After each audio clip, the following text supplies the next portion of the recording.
it is possible that some Russians will call our language a dialect. But quoting a social linguist, Max Weinreich, a language is a dialect with an army and a navy. And we do have a very strong army.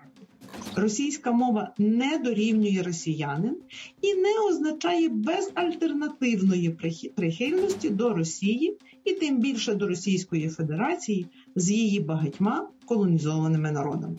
Кремлеві байдуже до носіїв російської мови, тому що вони – це передусім гарматне м'ясо Росії.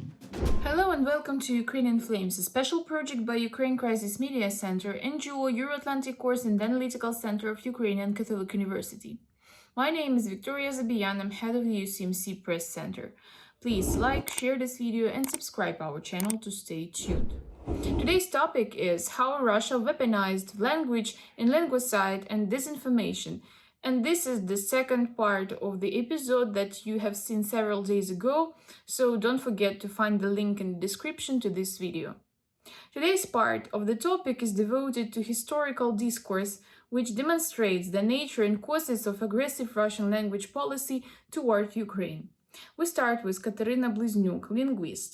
All tryings of Russia to eliminate Ukrainian language is the best proof that Ukrainian existed as a separate language and it was an attribute of Ukrainian nationality. Russians, Ukrainians, and Belarusians are all descendants of ancient Rus. Slavic and other tribes across the vast territory from Lagoda, Novgorod, and Pskov to Kiev and Chernigov were bound together by one language, which we now refer to as Old Russian. But was it really one language? And do we have the right to call it Old Russian? We do, according to Vladimir Putin and his article from 2021 on the historical unity of Russians and Ukrainians. And this is not the first time that Russian propaganda claims that Ukrainian, Belarusian, and Russian from the same language, or moreover, are dialects of the same language.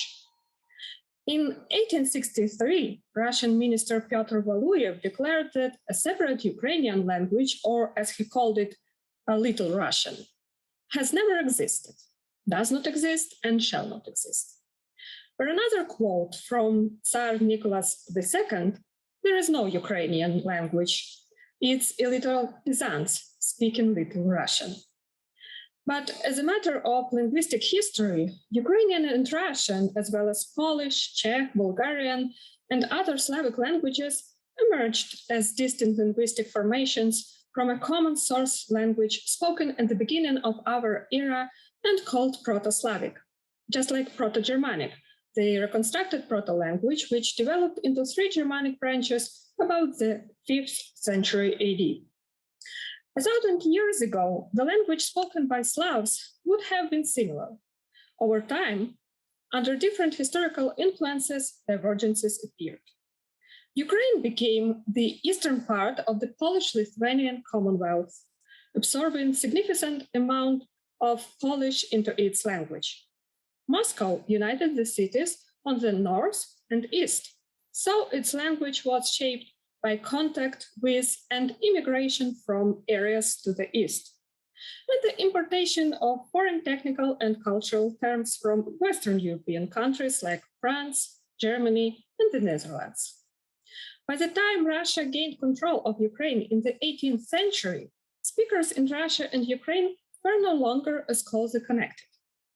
For example, there are 4 letters in Ukrainian missing from Russian, and 4 letters in Russian missing from Ukrainian. One frequently cited figure is that Ukrainian and Russian share about 62% of their vocabulary. This is about the same amount of shared vocabulary that English has with Dutch. But it is worth remembering that in lexical terms, the closest to Ukrainian is the Belarusian language, up to 84% of the common vocabulary, then Polish, up to 70%, and Slovak, 68%. But do we call Ukrainian the Slovak dialect? Of course not. Another argument you may hear is that all Ukrainians speak Russian and understand it easily. Partially, it's true. Most Ukrainians do understand Russian, but not vice versa, because Russian is an imperial language, and Ukrainians had to learn it under the pressure of the colonizers.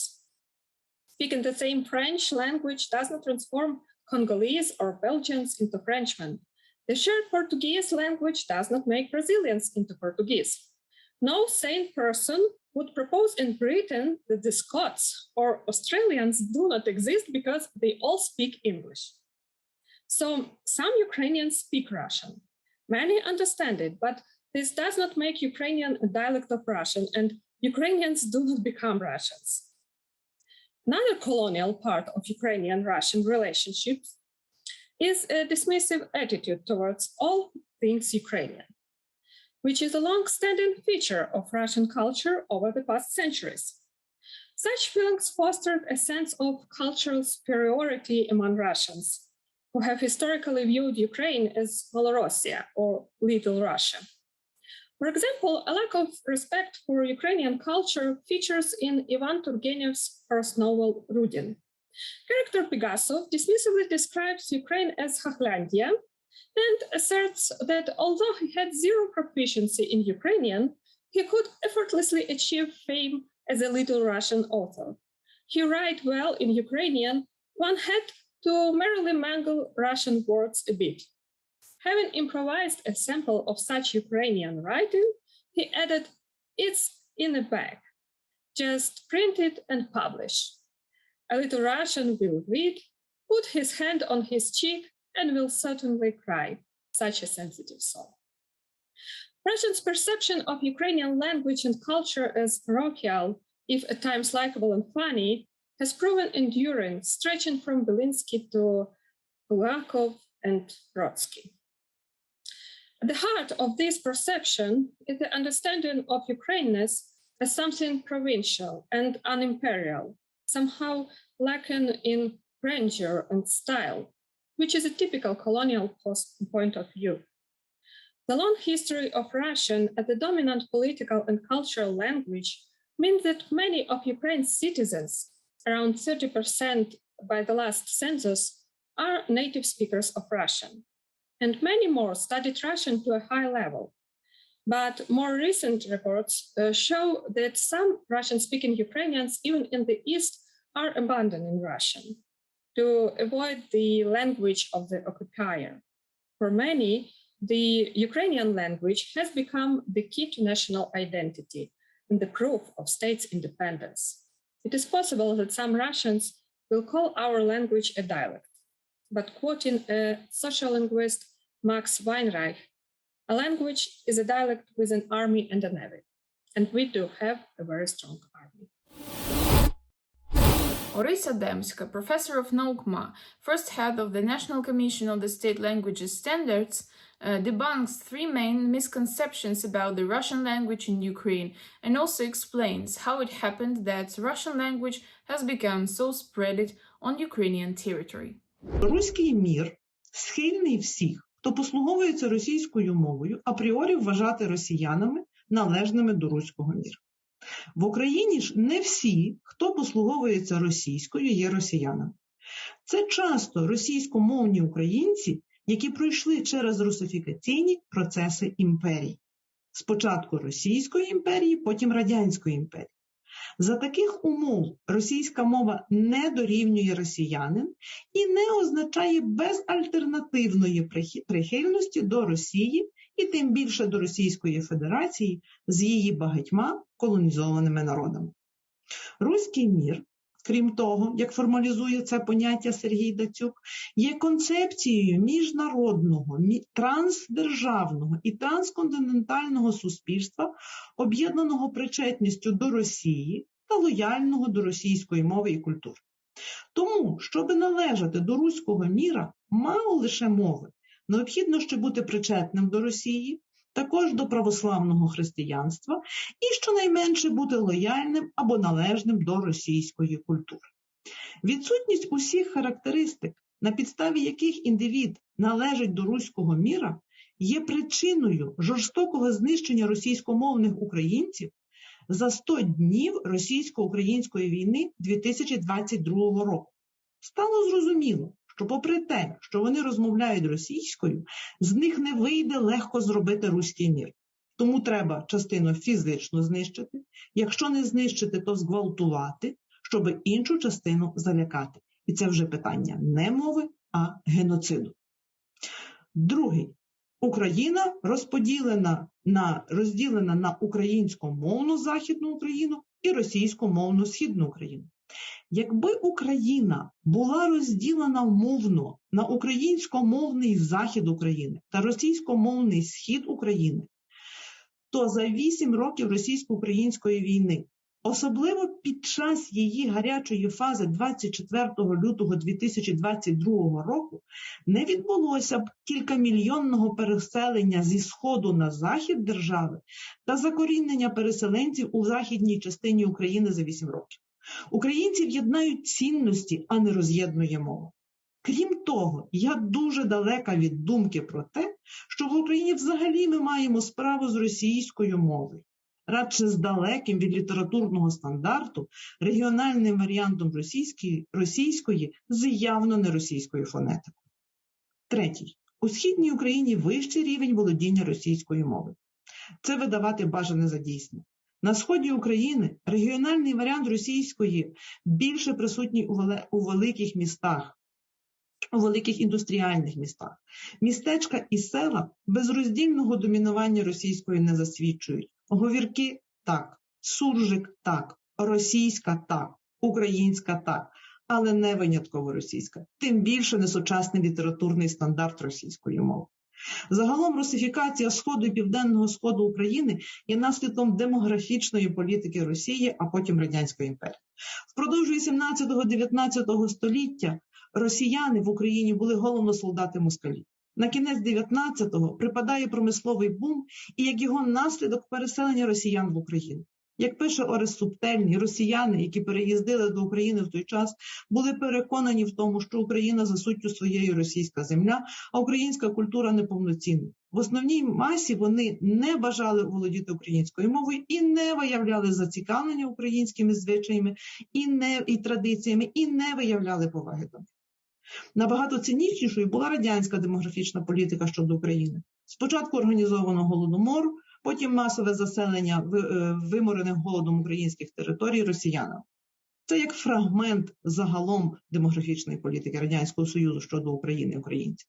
Так, лише за період з 13 листопада до 27 грудня 1933 року за документами 80 ешелонів, у складі яких було 3488 вагонів, привезли в Україну 25 958 людей, серед яких 15 242 дорослих і 10 716 дітей. І з Росії. Русифікаційна машина не гребувала нічим. Ми зараз маємо справу з наслідками, і це потрібно розуміти, щоб не потрапляти під вплив маніпуляцій та спеціально змодельованих стереотипів, які є зброєю у гібридній війні. During the last 30 years, Ukraine faced a lot of challenges connected with language policy. Speculation on language issue has become one of the reasons why Russian aggression has become possible in 2014. Taras Marusyk tells about some fakes that were spreaded by Russian propaganda not so long time ago. Всі 30 років української незалежності Москва постійно виділяла величезні кошти і корумпувала високопосадовців України, щоб не допустити виконання одного з найважливіших постулатів Конституції України – функціонування української мови як державної на всій території України у всіх сферах. Російська мова виявилася ефективною зброєю в руках очільників Росії з метою встановлення кордонів між державами за неодноразово озвученою президентом Росії погрозою. Росія там, де російська мова. Найвідоміший приклад тимчасового успіху Росії – так званий закон Колесніченка-Ківалова, ухвалений під шаленим тиском і з великими порушеннями в 2012 році. Саме спроба його скасувати в лютому 2014 року була використана Росією як привід для окупації Криму та збройного наступу на Донбасі. При цьому агресія була закамуфльована під заходи щодо захисту російськомовного населення. Насправді ж закон про засади державної мовної політики продовжував діяти і був скасований Конституційним судом лише у 2018 році. Але правда ніколи не була вигідною Росії, бо повністю спростовувала її вигадки. Так сталося і з мовним законом 2019 року. Наведу найпопулярніші фейки російської пропаганди. За російську мову саджатимуть в тюрму, за використання російської штрафуватимуть.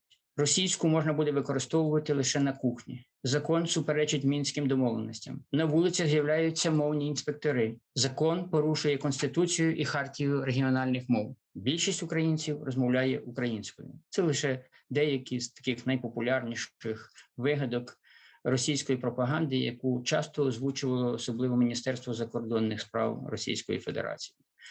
Власне, лінгвоцид Росії в Україні і боротьба українців проти утисків української мови впродовж століть є боротьбою цивілізації із псевдоцивілізацією, з народом ордою, з народом кочівником, який звик грабувати, вбивати і безконечно поширювати свої кордони у всіх сферах, бо Росія і кордон – це поняття несумісні.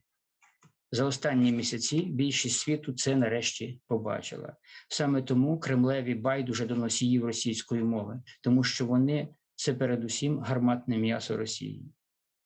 Я переконаний, що після закінчення війни, після нашої перемоги, на український парламент чекає ухвалення нового мовного закону про русифікацію як злочин, який можна порівняти з геноцидом. You've been watching Ukrainian Flames, a special project by Ukraine Crisis Media Center, NGO Euro-Atlantic Course and Analytical Center of Ukrainian Catholic University.